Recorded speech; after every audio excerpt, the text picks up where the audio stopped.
Upang bumalik sa dating halaga nito, ayon yan sa Energy Department. Kung magkano, alamin sa pagtutok ni Maki Pulido.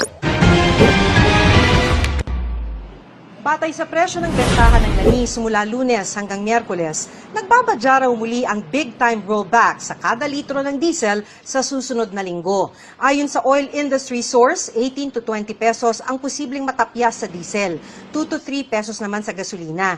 Hinihintay pa ng Department of Energy ang resulta ng bentahan hanggang itong Biyernes bago magbigay ng estimate. So, pero yung 3 araw na yon, medyo nag-steady yung presyo na mababa. So, hopefully, hindi na siya umakyat today at bukas.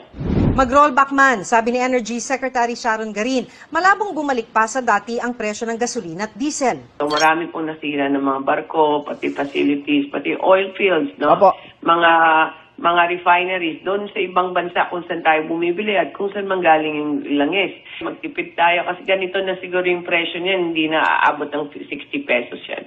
Isa sa mga tulong ng gobyerno sa mga tsoper na direktang naapektuhan ng pagsirit ng gasolina at diesel ay 5,000 pesos cash assistance. Wala na. Anong oras na? Sarali na. Pero walang nakuha ang marami sa mga pumilang TNVS driver sa Quezon Memorial Circle kanina. Kaya kapag sa pangalan, Lahat may problema. lahat po rito,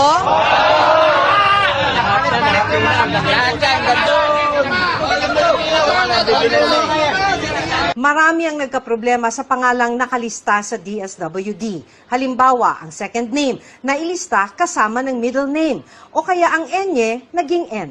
Yung Marinas ang nilagay ng DSWD, ma'am. Wala pong enye. Ngayon, hindi na kami nakabiyahe. Tapos Monday, hindi na naman kami makakabiyahe. Wala kaming kita, ma'am. Panggasolina sana to, ma'am, pang-boundary pa. Ngayon, hindi ako bumiyahe, wala na.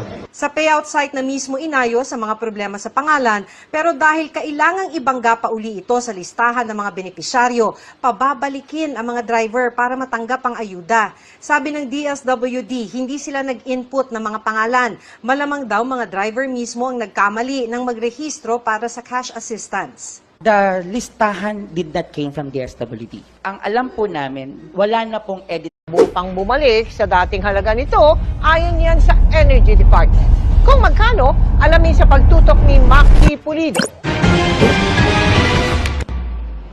Batay sa presyo ng bentahan ng langis mula Lunes hanggang Miyerkules, nagbabadya raw muli ang big-time rollback sa kada litro ng diesel sa susunod na linggo. Ayon sa oil industry source, 18 to 20 pesos ang posibleng matapyas sa diesel, 2 to 3 pesos naman sa gasolina. Hinihintay pa ng Department of Energy ang resulta ng bentahan hanggang itong Biyernes